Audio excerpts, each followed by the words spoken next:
Umar Waqas every के इस YouTube channel और इस प्लेटफॉर्म पर आपको लवबर्ड बिजनेस से रिलेटेड और लवबर्ड हॉबी से रिलेटेड ऐसे टॉपिक्स पे वीडियो देखने को मिलेंगी जो कि अभी तक अनएड्रेस्ड हैं। हालांकि वो हमारे बिजनेस और हॉबी के लिए बेहद ज़रूरी हैं। अगर आप चाहते हैं उससे फ़ायदा उठाएं तो यूट्यूब उमर वकास एवरी के यूट्यूब चैनल को सब्सक्राइब, शेयर और लाइक करें और मुझे टिकटॉक और फेसबुक पर फॉलो करें। अस्सलाम वालेकुम friend, this is Umar Waqas Bhatti and you're watching Umar Waqas every YouTube channel. Friend, today gonna tell you a very easy way to produce Bluetooth bird in Lovebird Fishery. और मैं उम्मीद करता हूँ कि आज से पहले बहुत से लोगों ने वीडियो बनाई ब्लूटूथ बर्ड के प्रोडक्शन के ऊपर, लेकिन इतना कम्प्रिहेंसिव और इजी वे के अंदर किसी ने भी आपको नहीं समझाया होगा। तो मैं आपको स्टार्ट करता हूँ आज का टॉपिक और बताता हूँ कि ब्लूटूथ फिशरी कैसे प्रोड्यूस कराया जाता है और बहुत ही इजी वे में, जो कि आज तक आई थिंक आपको किसी ने नहीं बताया होगा। सबसे पहले तो मैं आपको ये बताता चलूँ कि ये स्पेशली जो बिल्कुल न्यू फैंसीज है जिनको समझने में बहुत डिफ़िकल्टी होती है कि ब्लूटूथ है क्या और उसको प्रोड्यूस कैसे किया जाता है। तो सबसे पहले तो मैं इंट्रोडक्शन दे दूँ ब्लूटूथ बर्ड क्या होता है। लव बर्ड की कोई भी म्यूटेशन ले लें, सिंपल फिशरी से लेकर फिर ऑफलाइन, फिर पेल फेलो, फिर डन फेलो, ब्रॉन्ज़ फेलो, जितनी भी म्यूटेशन है उसके अंदर सबसे बेसिक ग्रीन होता है, फिर ब्लू बर्ड होता है, फिर पार ब्लू होता है। किसी भी म्यूटेशन की जो टॉप क्लास होती है वो पार ब्लू फिशरी कहलाती है। अच्छा, अब पार ब्लू फिशरी में ये खासियत होती है कि अगर आप पार ब्लू टू पार ब्लू भी लगाएँगे तो जो तमाम बर्ड्स हैं वो पार ब्लू नहीं आएँगे, उनमें से कुछ ब्लू बर्ड्स आएँगे, कुछ पार ब्लू बर्ड्स आएँगे और नॉर्मल ये देखा गया कि पार ब्लू की जो रेशियो है वो बहुत कम होती है। जबकि पार ब्लू जो है किसी भी म्यूटेशन की हाईएस्ट क्लास होती है। अगर आप ये चाहते हैं कि आपके पास तमाम बर्ड पार ब्लू प्रोड्यूस हो तो आपकी जो प्रॉफिट रेशियो है वो बहुत हाई पे पहुँच जाती है और उसके लिए आपको तमाम बर्ड्स पार ब्लू प्रोड्यूस करने के लिए आपको ब्लूटूथ बर्ड चाहिए होता है। अब ब्लूटूथ बर्ड जो होता है वो बेसिकली देखने में ब्लू फिशरी की तरह ही होता है। जब उसको आप टेस्ट ब्रीड कराते हैं, तो अगर उसमें से टेस्ट ब्रीड कराते हैं एक सिंपल ब्लू बर्ड के साथ, तो जितने भी अगर उसमें से पार ब्लू बर्ड आए थे, तो इसका मतलब है कि वो आपका कन्फर्म ब्लूटूथ हो गया। पहले कि मैं आपको बताना स्टार्ट करूँ, पहले तो आप ये समझ लें कि बी2 और बी1 इनका फ़ॉर्मूला होता क्या है? ये वो 1 + 1 is equal to 2, 2 + 2 is equal to 4 ये वाला फ़ॉर्मूला इसके साथ नहीं होगा। अब कुछ लोग ये समझेंगे अगर बी1 एक तरफ से बर्ड हो, दूसरी तरफ बी1 हो तो बी2 बन जाएगा। नहीं, ये रॉन्ग है। B plus B one plus B one is equal to B one, ये करेक्ट है। B one plus B one is equal to B two, ये रॉन्ग है।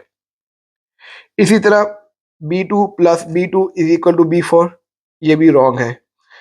इसी तरह B one plus B two is equal to बी3, ये भी रॉन्ग है।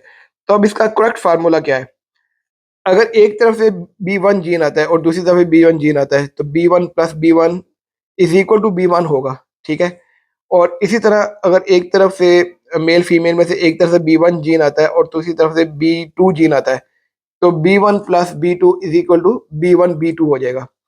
अच्छा, अब अगर एक मेल फीमेल की तरफ से बी2 आता है और दूसरी तरफ से बी2 आता है तो B two plus B two is equal to B two हो जाएगा।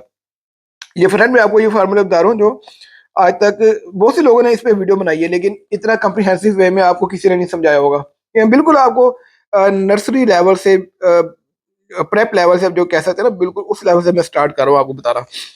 अच्छा, अब बी1 जो होता है वो क्या होता है बेसिकली? वो एक सिंपल ब्लू बर्ड होता है जिसके अंदर ब्लू फिशरी आता है, फिर उसके बाद पार ब्लू सॉरी ब्लू ऑफलाइन आता है, फिर उसके बाद इस तरह एल्बाइनो रेड आई, एल्बाइनो ब्लैक आई, एल्बाइनो ब्लैक आई स्पीड ब्लेड और इसी तरह फिर ऑनवर्ड जिस तरह आप चलते रहे ब्लू डन फेलो, ब्लू पेल फेलो, जितने ये सारे ब्लू उसमें ब्लू बी1 में आते हैं। अच्छा, अब बी1 बी2 यानी पार ब्लू, इसके अंदर पार ब्लू फिशरी आता है, पार ब्लू ऑफलाइन आता है, क्रीमिनो आता है, डेकिनो आता है, इसी तरह फिर ऑनवर्ड सब अब चलते चले जाए, वो सारे बी1 बी2 हो जाएंगे। अच्छा, अब जो बी2 बर्ड होता है ना, वो अपेरेंटली आपको देखने में ऐसा ही लगेगा जैसा कि बी1 बर्ड है, क्योंकि बिल्कुल उसी तरह वो ब्लू बर्ड होगा। फिशरी का जिस तरह ब्लू टू होता है वो आम ब्लू फिशरी की तरह होगा। पार ब्लू सॉरी ब्लू ऑफलाइन का जो ब्लू टू होगा वो सिंपल ब्लू ऑफलाइन की तरह होगा। और टेस्ट बीट रख के हमें पता चलेगा कि बेसिकली ये बी2 है कि नहीं है। देखने में आपको वो बी1 ही लगेगा। अच्छा, अब आप अक्सर लोग अब क्या कर समझते हैं कि वो उस पेयरिंग के अंदर उनको काफ़ी डिफ़िकल्टी आती है, उनको समझ नहीं आती कि ब्लूटूथ की पेयरिंग करनी क्या है। वो समझते हैं कि अगर हम बी1 यानी कि आम ब्लू फिशर को ब्लू फिशर से लगा देंगे तो भी बी2 आ सकता है, नहीं। जब आप बी1 यानी कि आम ब्लू फिशर को लगाएँगे जैसे आम ब्लू फिशर के साथ ब्लू बर्ड को, तो दोनों तरफ बी1 है। तो जब दोनों तरफ से बी1 आएगा, आप ये स्क्रीन मेरी स्क्रीन पे आप देख रहे होंगे, स्लाइड्स चल रही हैं साथ-साथ, आपको समझने में आसानी होगी कि उस स्लाइड में आप देखें कि बी1 आ रहा है एक तरफ से और दूसरी तरफ बी1 आ रहा है पेरेंट्स में। तो जब दोनों तरफ से बी1 आ रहा है, तो बी1 ही प्रोड्यूस होगा। जब बी2 की ऑप्शन ही नहीं है, तो वो कैसे प्रोड्यूस हो सकता है? तो ये भी रॉन्ग पेयरिंग है। अच्छा, अब आ जाएँ दूसरी ऑप्शन की तरफ। अगर आप एक तरफ पावर ब्लू लगाते हैं, इसका मतलब है वो बी1 बी2 है और उसके जो साथ आप पेयरिंग करते हैं वो एक सिंपल ब्लू फिशर की कर लेते हैं, ठीक है? ब्लू बर्ड की, वो बी1 हो गया। तो अब आप ये देखें जो आपके पास स्क्रीन पे स्लाइड चल रही है, अगर आप ब्लू लाइन को फॉलो कर रहे हैं तो ब्लू लाइन पावर ब्लू की तरफ से बी1 लेके आ रही है और ब्लू फिशर की तरफ से बी1 लेके आ रही है। तो आपके पास क्या प्रोड्यूस हो रहा है? बी1 बर्ड, क्योंकि बी2 तो है नहीं इसके अंदर, सिंपल ब्लू बर्ड आ गया, वो बी1 है। इसके अंदर कोई पॉसिबिलिटी नहीं है ब्लू 2 आने की। अब ब्लैक लाइन को फॉलो करो, ब्लैक लाइन जो है, ब्लैक लाइन एक तरफ से बी2 लेके आ रही है, दूसरी तरफ बी1 लेके आ रही है, तो प्रोड्यूस होने वाला चीज में बी1 प्लस बी2 हो गया, तो ये बी1 बी2 प्रोड्यूस हो गया। ये भी बी2 की वर्किंग के लिए रॉन्ग पेयरिंग है। अब करेक्ट पेयरिंग मैं आपको बताता हूँ कि आप कैसे करेंगे। उसके अंदर आपके पास पॉसिबल ब्लू 2 आ सकता है, सॉरी। अब इसमें आप क्या करेंगे, आप दोनों तरफ पावर ब्लू लगाएंगे, power blue into power blue, यानी बी1 बी2 इंटू बी1 बी2।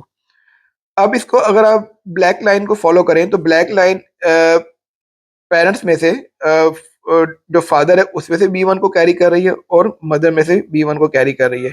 जब दोनों तरफ से बी1 आ गया तो ऑब्वियसली वो जो बर्ड होगा वो बी1 होगा।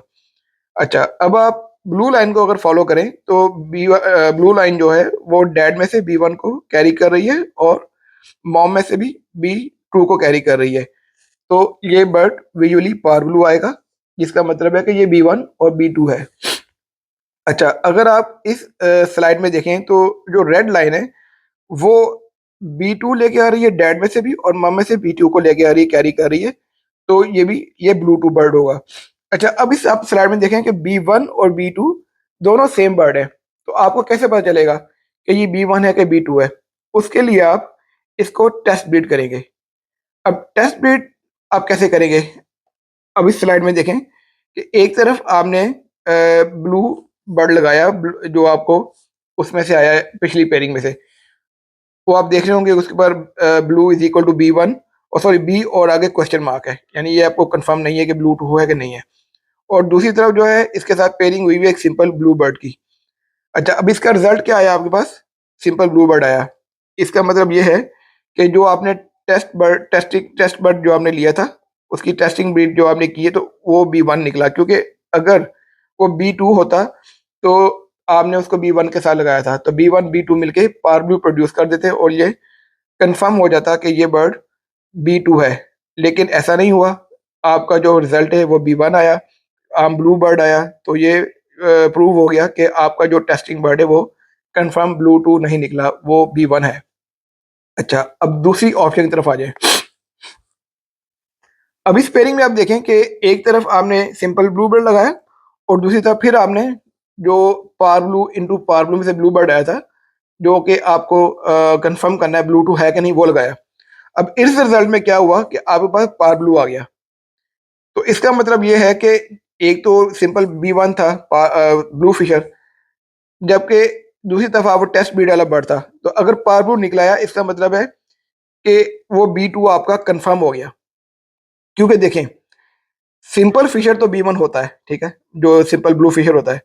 तो जो टेस्टिंग बर्ड था वो आपका बी2 कंफर्म हो गया, क्योंकि ये चीज़ प्रूव हो गई कि सिंपल फिशर के साथ अगर पावर ब्लू आ गया है तो दूसरी तरफ से जो टेस्टिंग बर्ड की तरफ से जीन आया वो बी2 है। तो इस तरह वो आपका जो ब्लू बर्ड था जो power blue into power blue में से आया, वो कंफर्म हो गया कि ये ब्लू 2 है। ओके, अब आपने क्या करना है, कंफर्म ब्लू 2 करने के लिए उसको जो आपका आपने ब्लू इंटू ब्लू लगाया, उसमें से एक बार जो ब्लू 2 प्रूव हो गया, अब उसने आपने क्या करना है, उस पेयरिंग को आपने तोड़ना है और एक पार ब्लू फिशरी के साथ आपने उसको दोबारा पेयर अप कर देना है। अब उसके अंदर आपके पास दो किस्म के रिजल्ट आ सकते हैं। एक तो आपके पास विजुअली पार ब्लू आएगा, यानी कि B1 B2।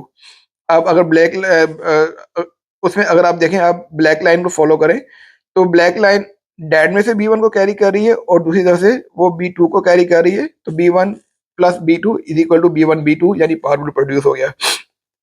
अच्छा, अब उसमें से जो ब्लू बर्ड आएगा उसका मतलब ये होगा कि अब ब्लू लाइन को फॉलो करें, उसमें B2 जीन कैरी किया पावर ब्लू में से और B2 कैरी किया जो कंफर्म ब्लू टू है, जो टेस्टिंग ब्रीड से आपके पास कंफर्म हो गया कि वो ब्लू टू है, तो उसके पास तो ऑप्शन ही ब्लू टू है, यानी कि B1 B2 में से B2 आया और टेस्टिंग बर्ड में से B2 आया, तो इसमें जो आपके पास बर्ड निकला वो B2 निकला। इसके अंदर आपको टेस्टिंग करने की जरूरत नहीं है, वो कंफर्म B2 है आपके पास। अच्छा, अब इस पेयरिंग के अंदर आपके पास पार ब्लू भी आएंगे और आपके पास ब्लू टू भी आएंगे। अगेन ब्लू टू एक ऐसा बर्ड है जो अपनी प्राइस से 7-8 टाइम मोर अपनी वैल्यू को इंक्रीज कर लेता है, जबकि पार ब्लू जो है वो एक उसकी जो पार ब्लू की नॉर्मल प्राइस होती है वो होती है। अगर आप चाहते हैं कि आपके पास पार ब्लू ना आए, सभी ब्लू टू बर्ड आए जिससे आप एक अच्छा रेवेन्यू जनरेट कर सकें, तो उसके लिए फिर आपको ये पेयरिंग करनी पड़ेगी कि आपको दो ब्लू टू जो कंफर्म बर्ड होंगे उनको आपको पेयर करना पड़ेगा। जब आप उनको पेयर करेंगे तो साइड पे देखेंगे कि उनके पास जो चिक है उसके पास ऑप्शन ही कोई नहीं है, दोनों तरफ से ब्लू टू आ रहा है, मॉम की तरफ से भी और डैड की तरफ से भी। तो जब दोनों तरफ से ब्लू टू आएगा तो जितने भी बच्चे आएंगे, चाहे वो 1 आए, 5 आए, 6 आए, वो जितने जितने आएंगे वो सब कंफर्म ब्लू टू होंगे। तो फ्रेंड, उम्मीद करता हूँ मेरी आज की वीडियो आपको समझ भी आई होगी। अगर आपको नहीं आई तो आप इसको बार बार रिवर्स करें और दोबारा देखें, तो इंशाल्लाह ये आपको ज़रूर समझ आएगी। इंशाल्लाह नेक्स्ट वीडियो में एक नए टॉपिक के साथ हाजिर होऊंगा। टेक केयर, अल्लाह हाफिज़।